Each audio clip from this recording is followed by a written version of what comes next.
As part of the segment to the show called the Compass Literature Corner, we will be talking to local authors and writers who have had an impact on this region or whom this region has had an impact on.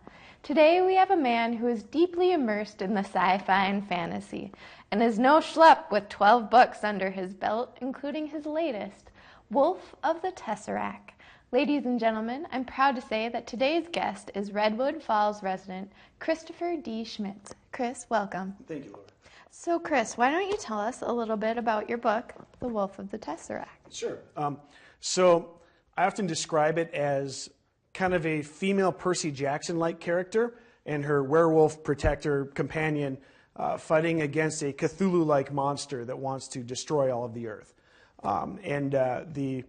The character name is Claire, and she's actually from Duluth, where I spent many years in work, and I was actually over on across the border in the Wisconsin side, where they tried to make me a Packers fan unsuccessfully.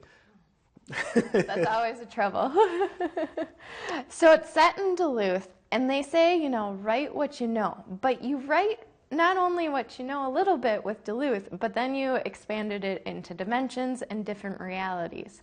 So tell us what challenges you faced with that in this book. I didn't really have a lot of challenges. I have an overly active imagination, and I grew up watching a lot of cartoons in the 80s, which was great. And so they leave kind of this Earth realm, and they wind up hopping. Like the word tesseract is a tesseract is actually a geometric configuration. It's a cube within a cube that's connected at the vertexes, and Tesseract is very popular because it's in the Marvel Cinematic Universe, and I love comic books, and I love the whole that whole genre.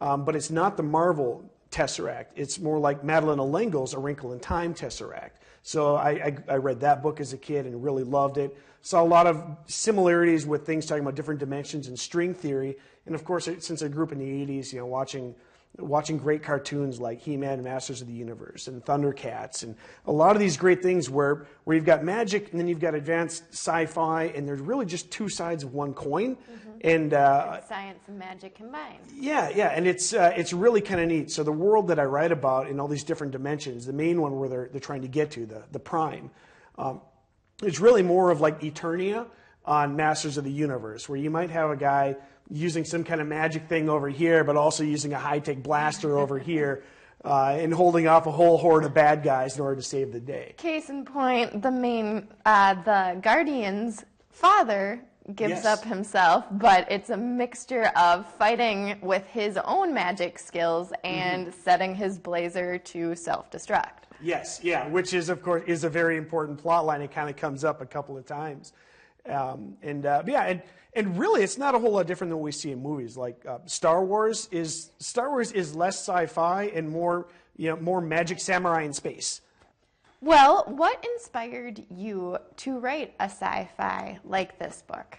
Yeah, just really got in and had things that encouraged me and kind of kept hooking me and bringing me along the way. Things from a lot of the cartoons in the 90s, as well as a lot of the books and comic books and things that I was reading. And it has become more mainstream and just continues to get more so with shows like The Big Bang Theory, where nerd is chic.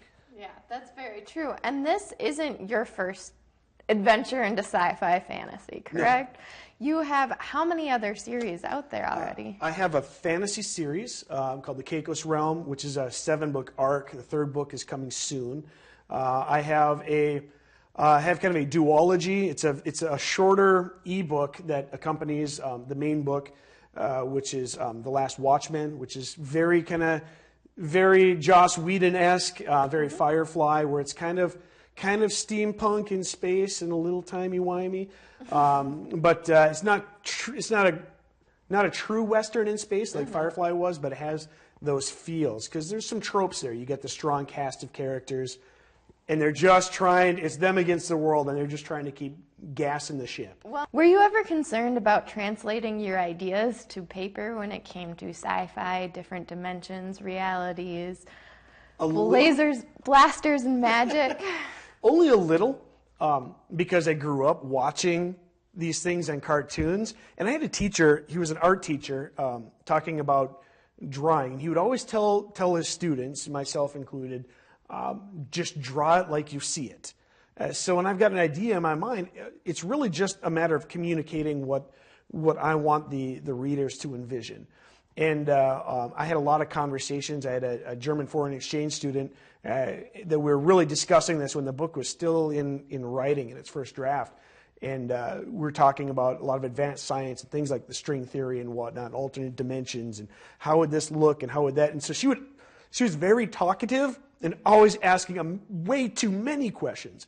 But that made me think of the answers to those. So it really made me flesh out the ideas. And then it was just a matter of communicating them in the best way. And so many, many drafts, getting readers' feedback. So, if there's any confusion on something, let me go back and rewrite it until that confusion is gone. And now you're working on comics and a sequel to it.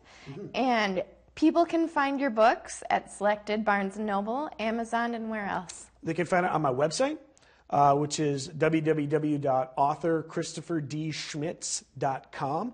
That's with a Z, but if you just Google around for a while, you'll eventually find it. Wonderful. And what's next? What's next for The Wolf of Tesseract? Well, you mentioned the comic book. I have a prequel that's coming out, which really helps to summarize all the backstory, the history of this universe that I've created. And I'm working currently on book 2. So all the future versions of this will hopefully have the tagline Wolves of the Tesseract, book 1, and then book 2, which is called Through the Dark Gates of Koth. And where it gets a little more H.P. Lovecraft, and the characters have grown up and they've grown in the relationships a little more. And a lot of the side characters begin to kind of come into their own more, and the world just gets bigger, and eventually the book will end with it being a trilogy. Perfect. Thank you so much, Christopher. Thank you for having me. That's it for us in the Literature Corner. Please tune in next week for more people, places, and issues facing our viewing area. I'm Pioneer's Laura K. Prosser, and may your compass always point you in the direction of a good book.